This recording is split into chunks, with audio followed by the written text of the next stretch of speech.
Hi guys, welcome to Real Football Talk. For those of you still watching and haven't subscribed, please do subscribe and like the video, please. We do really need your support.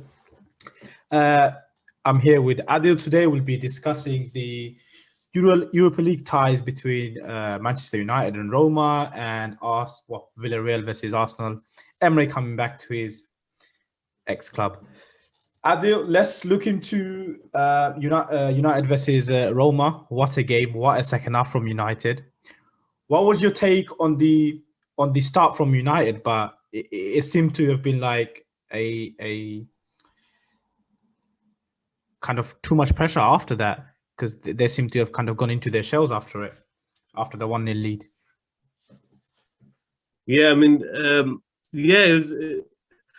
they started off easy. They started off well. They got the goal deservedly, and they looked like they had a purpose to what they're trying to do. And Roma struggled to pick up Pogba really in that first 10 minutes. And soon as United took the lead, they got really nervous. They stopped playing with purpose. They were pushing forward, but it's like aimless attacking. There's no real structure to what they're doing again. And the patience wasn't really there on the ball. And slowly, and the thing is, you could see the nervousness of the inexperienced players. I mean, McTominay, I don't know if he was injured, but he looked like he was playing with an injury today. He couldn't track back. He couldn't pick up the ball. He was just playing in like gingery, really off the pace. Wan Bissaka was terrible in that first half. I mean, you know, if Ferguson was the manager, he would have got the hairdryer treatment. You know, that was ridiculous. Like, you can't perform that bad on a big stage. Do you think because of the way both they were performing, United, as in terms of they were nervous and giving that impetus to Roma, do you think that's what made Roma confident, kind of go for it a bit more?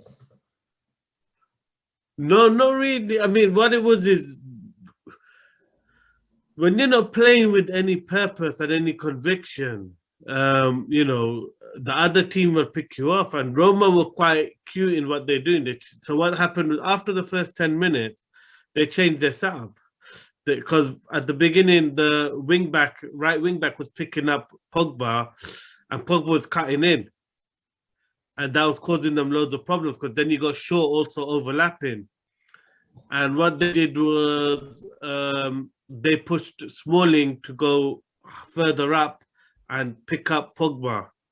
And because he could match up with physically and with strength and height, suddenly Pogba wasn't able to roll and turn the player. Him and Smalling were having a good battle. But the main thing was, Smalling was leaving the back three and pushing up on Pogba early. So suddenly, the only player who's kind of making things happen, and everything that was happening in that first half only was coming from Pogba. Other than that, it was just a ball going out wide and an aimless cross into the box. As soon as Pogba got into it, suddenly he's beating a man. He's getting the ball in to Cavani, into Bruno, into Shaw, and things are happening.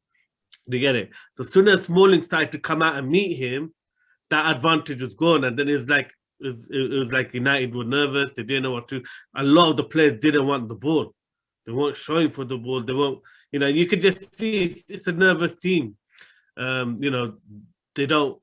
haven't been in those positions. Obviously, the whole talk all week is about losing 5 semi-finals in a row. So psychologically, the nerves kicked in and they started to, cramp up really. And Roma were clever, because what they were doing is they were playing with risk, in the sense that Ibanez was coming out to meet Rashford or Wan-Bissaka. So they were happy to leave the 2-on-1 there. They weren't respecting Wan-Bissaka's ability. And then the left back, who's Spinaz, something like that. Spinazzoli or something. Yeah. So basically he wasn't really tracking.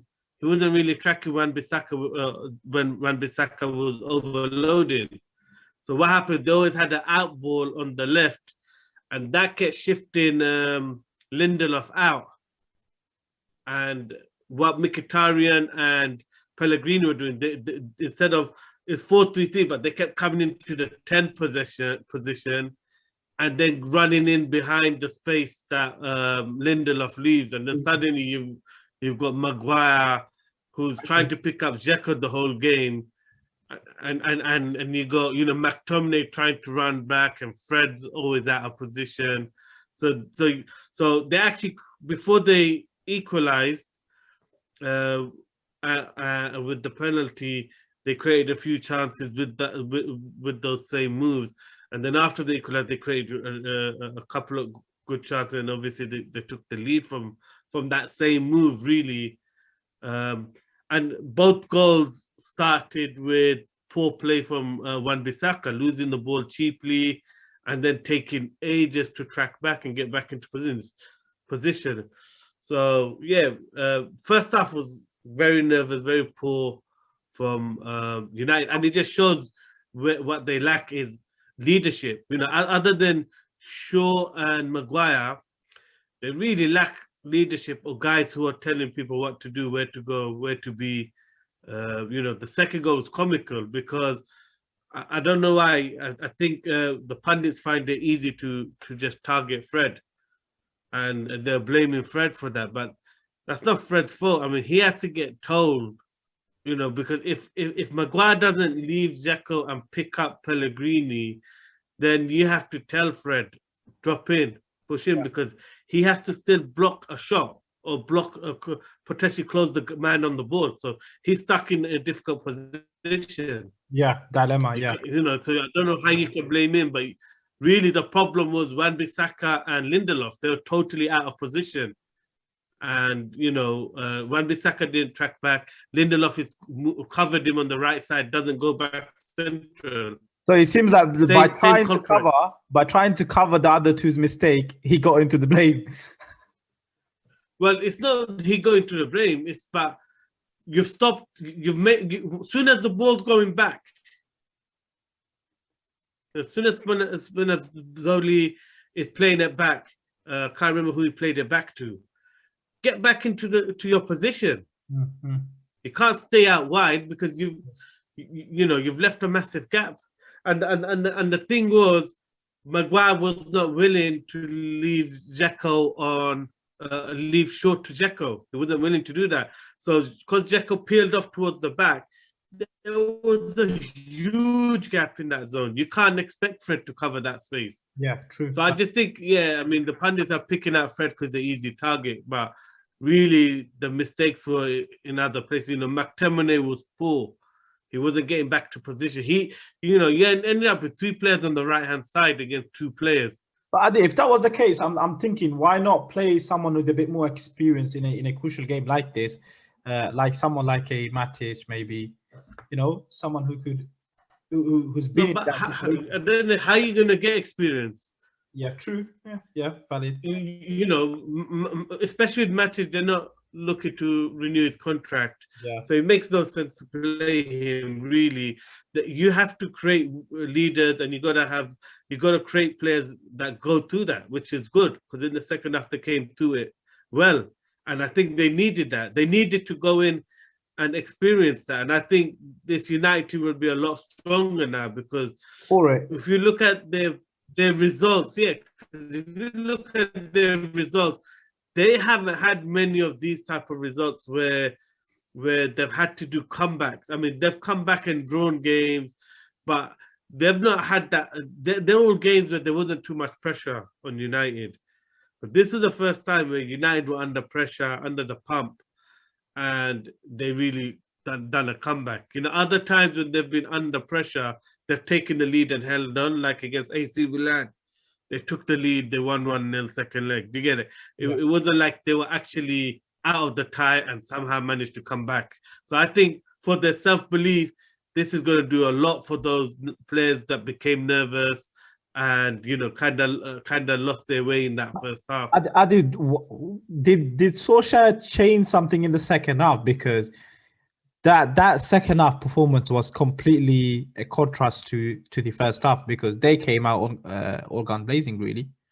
Yeah, I mean, you got to be fair and make mention the fact that I do think the three injuries to Roma's players and all experienced players uh, definitely had a huge effect on them in the second half, because second half they played in such an amateur way.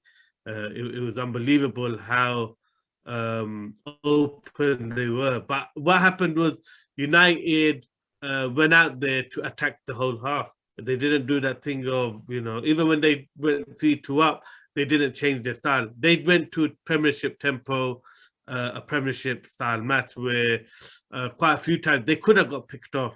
Yeah. But they didn't care. And I think that suits this United team. They're so used to playing with risk. They're more comfortable with it. As soon as they try and play a bit more control, because they're not great at passing, players like Wan-Bissaka, Fred, they're not accurate with their passing, and when there's players around them, they end up giving away the chances for and that's what had the 2 goals, Roma goals have. As soon as they go all out attack, then suddenly they don't have to think. They don't have to all based on instinct, isn't it? Yeah, and this is how this United team performed. So they went to a Premiership tempo. They left serious gaps. They played with loads of risks, and Roma got sucked in. I mean, they overcommitted on the counter attack. They left gaps for Cavani and Pogba and Bruno Fernandes to completely pick them apart. On that, if you see Cavani's goal, the finish to the top corner, if you saw it was 3 against 2, all their midfielders was so far away, and the amount of space Fernandes had, that in itself just gave you the picture of the whole kind of second half, if you look at it. Yeah, and that was because when Roma nicked the ball, they literally saw just 2 men back. Everyone else has bombed forward. So what Solskjaer changed mainly was there's 2 things. Shaw pushed up the pitch a lot more. So he was already higher up the pitch when he's receiving the ball. Instead of dribbling it from left back, he pushed up. So then what happened? Pogba was no longer picking up on that letter. He was actually playing like a second 10.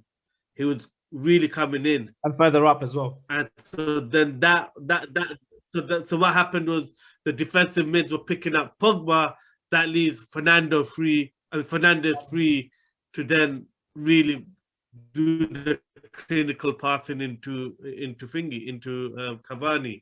So yeah, just Shaw pushing up much higher made a huge difference in the game. And then the other thing was on the other side, Wan-Bissaka was doing underlaps more. He was coming in a lot more instead of going out wide, and they were just leaving him free because they didn't rate his crossing ability. When he was coming in, someone had to pick him up. So one of the defenders or the defensive mid are getting split. So that, again, creating space for Fernandes and Cavani down the center of the pitch. But it shows great tactical awareness from Solskjaer. So credit goes out to him if he did do the change. Yeah, you have to give credit because at the end of the day, it's a pressure situation. Yeah, because United were 2-1 down. 2-1 down. He changed the whole game, Solskjaer did, with that second half too. Yeah, definitely. And the thing is, that is the way this United team, are successful, is when they just play instinct, high risk, high attack, high tempo football. Soon as they play this brand of football where they're playing a bit slow tempo, they always concede the first goal.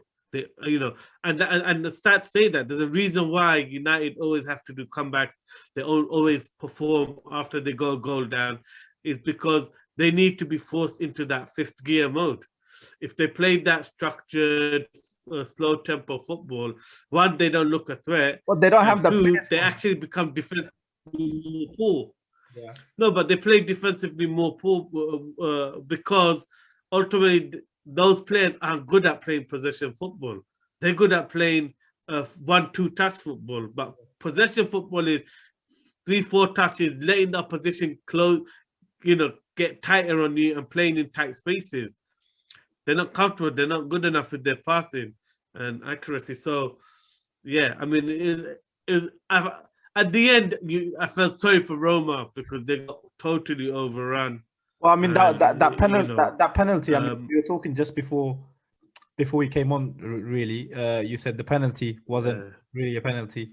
So I mean, but yeah, I mean, the and tie is still that done. was never a Even though you penalty. take I'm that sorry. penalty away, that tie is done.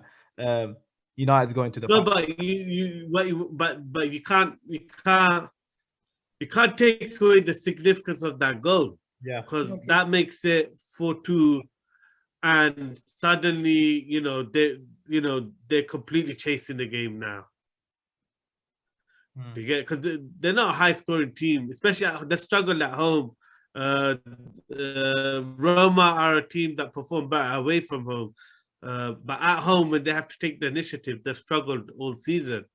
So um, they panicked and they played naive football, and it was kind of Occasion got too big for them.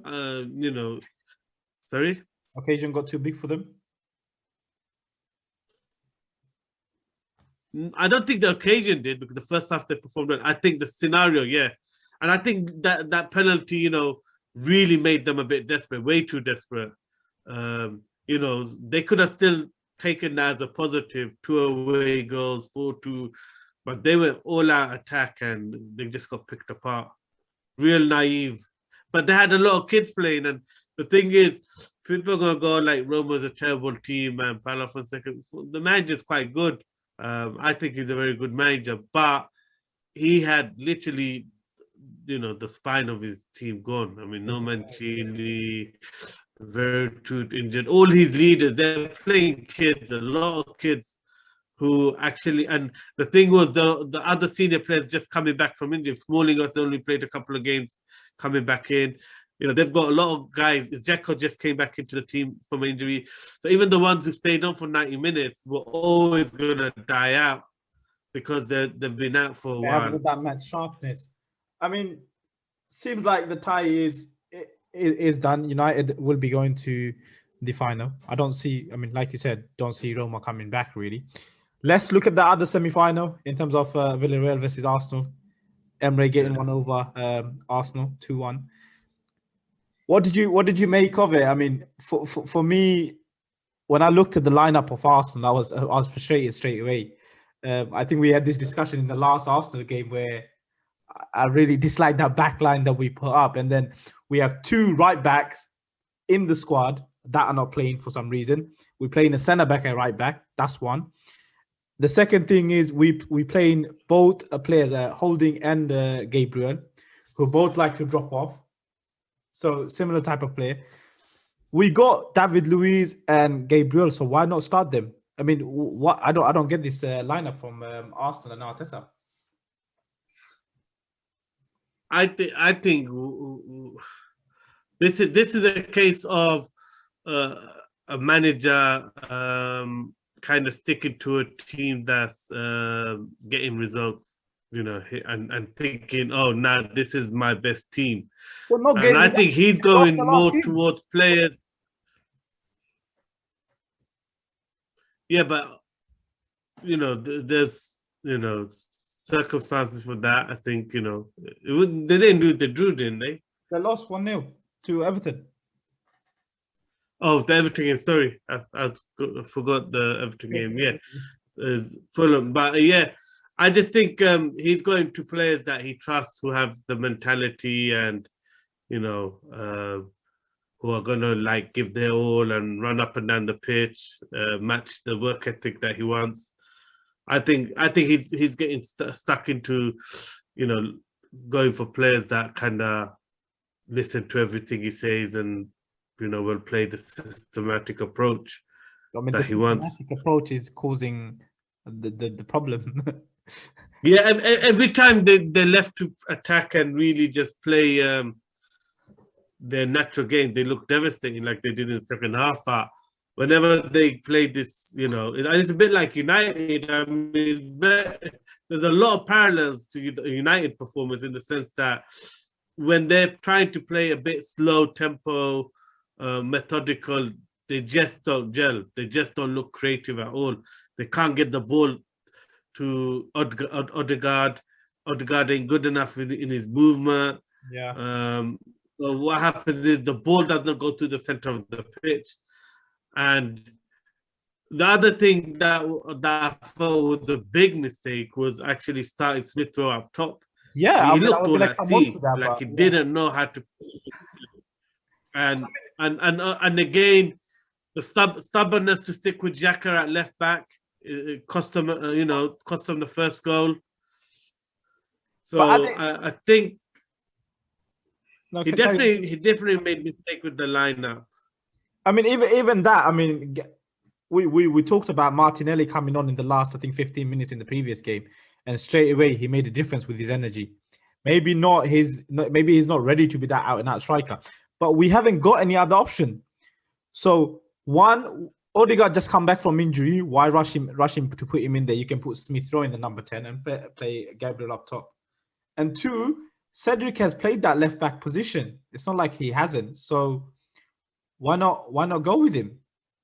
They were both sitting on the bench. It's becoming really irritating, to be honest. I just think he's trying to fit the players that he's got, probably a stronger bond with.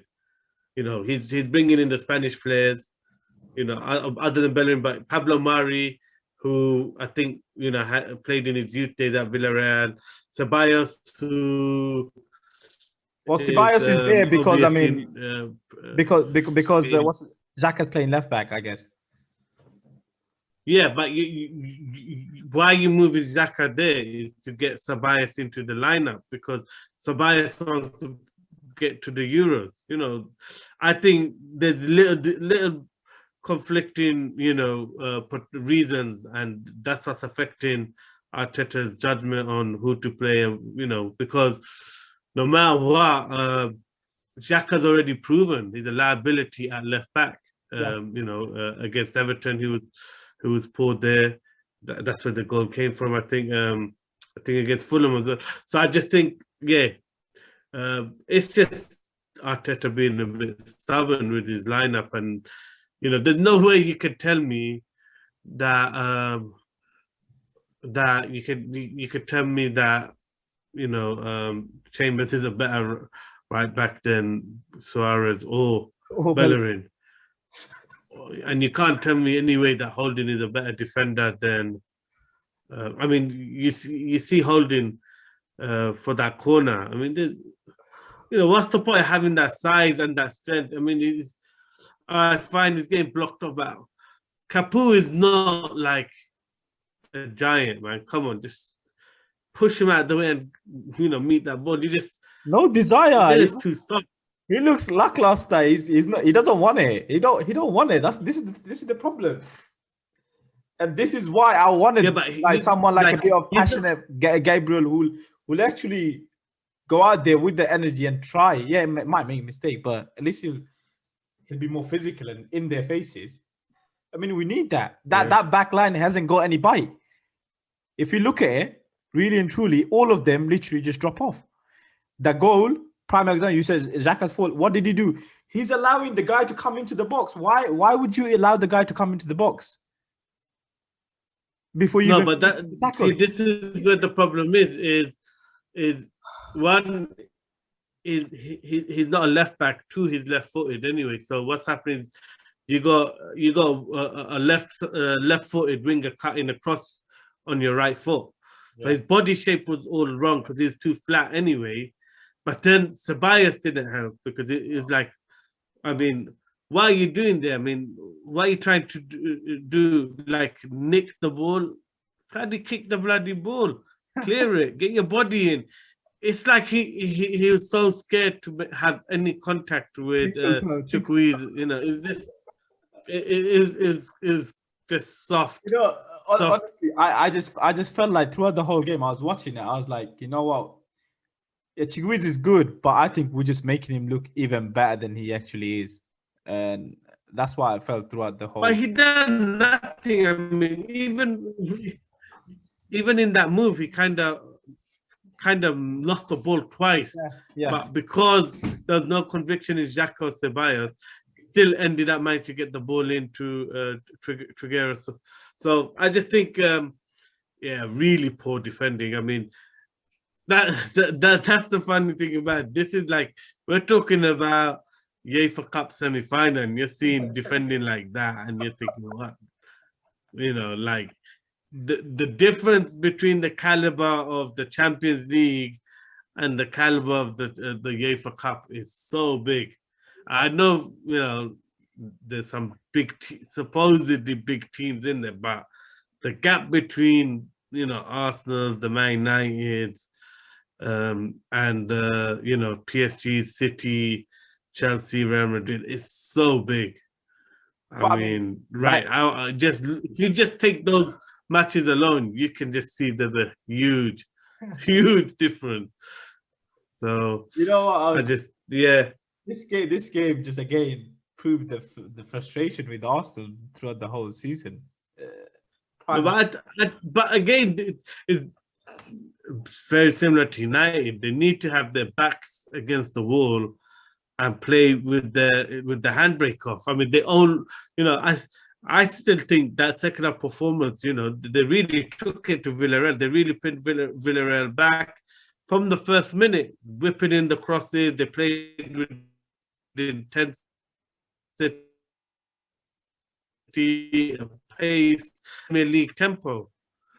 And Villarreal struggled to keep up with that. And, you have to look, a man down, 2-0 down. That's the tie potentially over. I mean, and you still managed to get a goal back. I think Arsenal reacted well after half time. And it was much more physical. I mean, the amount of physical tackles going in, the game was littered with fouls, and Arsenal will compete for every 50-50 after that. Shows, how bad they played in the first half. But this is the thing, why does it need a red card or thing for us to come out of our shell? Why can't we not do that from the beginning? Is it Adil, down to the setup of Arteta, of how he's doing it? Or is it down to the players just not believing, or they're just not doing what's been told? No, I think as soon as you, like I said, as soon as you ask this Arsenal team to play to a game plan, they struggle. But you tell them, go out there and attack, go out there and take the game to the opposition, they know that. They understand. They're comfortable in that. They're comfortable playing that brand of football with risk, all that, everyone pushing forward, flying into tackles. They're comfortable playing that style of football. And as soon as you ask them to play a bit more of a European style, a bit more methodical in your pressing, methodical in your build-up play, a bit like how Man City play, Arsenal crumble because they just haven't got the players. They just don't have the players who want to play that way. They got players who want to play, without being restricted, who want to run at people, who want to dribble, who they don't. And that's the thing. Arsenal always look good when they have the license to dribble. When Saka is allowed to dribble, Pepe is allowed to dribble, Smith Rowe's allowed to dribble and commit players. That's when Arsenal look good and they look comfortable and their attack suddenly springs to life. But when you do that Pep Guardiola style of passing, movement, angles, pass and move with the right angles and all, it doesn't work for this Arsenal team because they've got too many players who want to dribble. Doesn't Arteta, this is frustrating, doesn't Arteta see that as a manager? Surely you must identify these things. You must pick these things up that, this is where it's but at the end of the day, he's seen long term. That's what wins you titles. That's what wins you competitions. So that's his philosophy at the end of the day. He hasn't got players that because the thing is, once you get the youngsters in, they got the Wenger DNA, combination play, attacking flair. You can see that Wenger DNA in Smith Rowe, in Saka, in those younger players. In Pepe, even though he never came to the Arsenal, he plays that flair. So what happens is that's totally different philosophy to the Pep and Arteta mantra, which is intelligent positioning, passing, angles, overloading, creating through outnumbering the opposition. Do you get it? In the key areas of the pitch and ball control.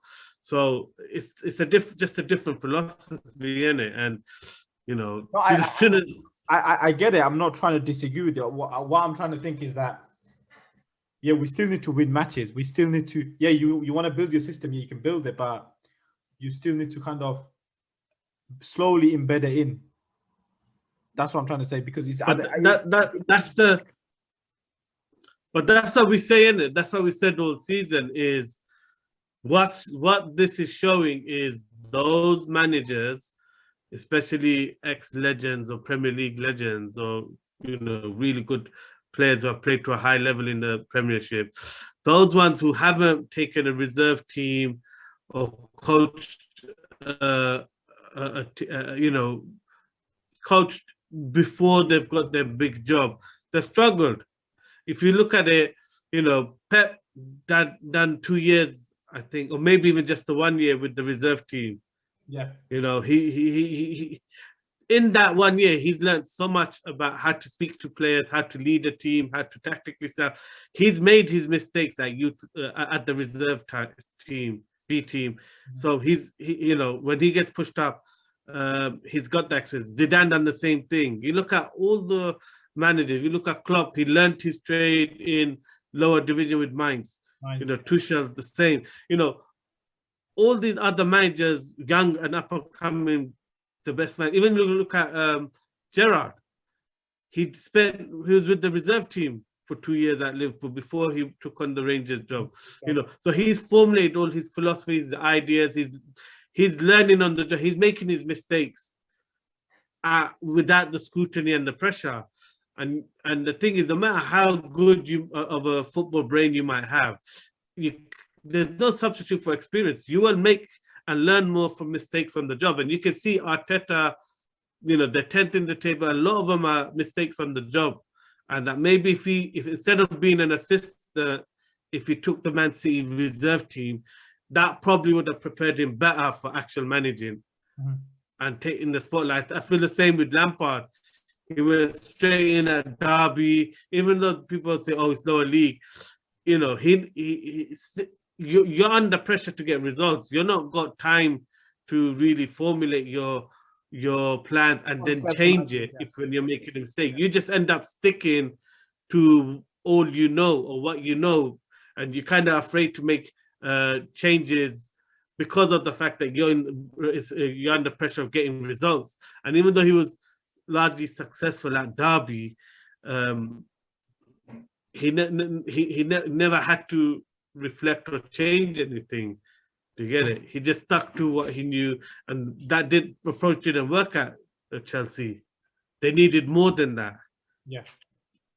To get. So I just think, well, especially at that high level as well, you need a bit more. Yeah. So undoubtedly, Arteta, say like if they don't go through, I actually think he might, Arsenal are the type of club that might sack him if they don't win the Europa.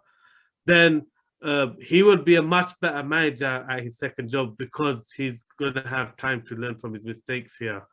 But you can just tell. I hope he learns from his mistake just this year and just like improves for next year. Yeah, if they keep him, I'm sure he would. But I don't know. Like I said, when you're in the hot seat, it's harder to reflect and make adjustments and all that. You kind of end up being a bit more stubborn and stuck in your ways because you're dealing with egos. So that normally your own ego comes out and you end up fighting your corner more than reflecting. And when you're at youth team level making these mistakes, you don't have to deal with the young players' ego. I mean, they're going to back down no matter what, but then you can change what you've done and adjust. So, yeah.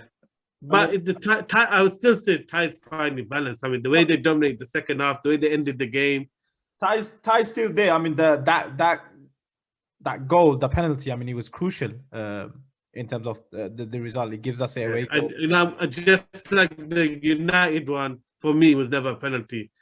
For me, Saka makes contact with the player. The guy's pulling his leg away, and Saka is more, reaching out with his right foot. It's a soft penalty. I wouldn't even call it soft. I don't think it was a penalty. Just like I didn't think the United one was a penalty. The contact happens after the ball's gone way out.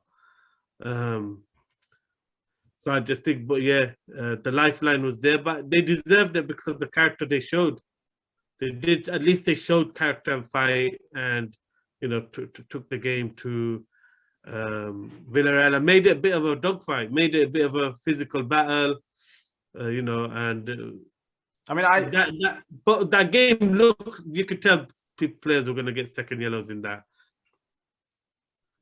I mean, I just hope that in the second leg he makes those decisions to change the players. I really do hope, because if he continues with this lineup, and then we're just gonna get destroyed. We're gonna get destroyed. Hopefully, Aubameyang. Yeah, I mean, a bit more. We really missed. I mean, I wouldn't be surprised if they do what they did against Sparta Prague in the second. And this is the thing with this Arsenal team is, when they get it right, they can blow teams away. But when they don't get it right, but how many times are you gonna just keep relying on that, just getting it right? The luck runs out sometimes. Yeah, well, I mean, I think they were lucky just to not concede more. I mean, Moreno had an excellent chance, and the form he's been on, you'd expect him to put that away. So Villarreal will be dangerous on the counter-attack. They play a very good European style, 1-2 touch football. They're good at beating the press. So it's a real good. The press from Arsenal wasn't good enough. It just felt disjointed. And I think you have with the striker. Well, they weren't really pressing in the first half. That was the problem. And this I don't get is when teams whose identity is to press, and then they decide, no, we don't want to press. Then why do they push up so high on the pitch and leave gaps? Well, the thing with Arsenal is the back line never pushes up. But you got all the attacking players pushing up, but they're not pressing. Adi, did you see the position of Pepe for that first goal in terms of where he was and how much gap he left behind? Because I mean, when Foyt was running with the ball, there was no way Ceballos was getting to that ball. No, but that's the exact point we're making. Is they were high up the pitch, but they weren't looking to press. And then only when the player is in their proximity did they go to press. So it's reactive pressing. It's not a planned pressing system. So I wasn't surprised, because if that whole first half, the gaps between the front three, the midfield, and even the back line was huge. And that's why even near towards the end, Alcázar branded thing about basically took a heavy touch. But even that was basically the right back, going on a run all the way through, and there's no one there to kind of defend or tackle him. Foyt used to be of Tottenham. He had a really good game, and shame he got injured. Right back, yeah. Shame he got injured. And I don't know if he had a really, really good game. I thought he was okay. He didn't do anything but a standard run straight through. It wasn't skill or anything. It just because half a run and chasing him. Arsenal were just out of position. So look, it's like I said, this has the feeling of the Sparta Prague game, where first leg could have been a lot worse, and it wasn't, and then Arsenal just turned on in the second leg. I feel like Arsenal will be leaving this game a lot more positive. They were 2-0 down with the man down, and they got it back to 2-1. I mean, I just think they're going to feel a lot more positive. That goal changes the whole perspective. That goal changes the whole perspective and gives. Yeah, it gives them something to fight for. It gives them belief and the performance. So Yeah, I won't be surprised. You may get your wish of an All English final. I've been calling it. Both in the Champions League and Europa League, guys. Yes, just remember that I called it. Well, you're still speaking a bit too early, but yeah. I know. Just leave me alone, okay? All right. Guy, Adil, thank you very much for coming on, for your insight into the game. For those of you still watching, please like, share, subscribe, and yeah, do keep watching. We have in the weekend we have the Luton game coming up. We also have the big game on Sunday, Liverpool versus Manchester United, coming up. So do keep watching. Keep an eye out for more contents that will be coming out with regards to who should be picked in the Hall of Fame, the next 6. So keep an eye out, guys. Adil, thank you, and thank you guys for watching.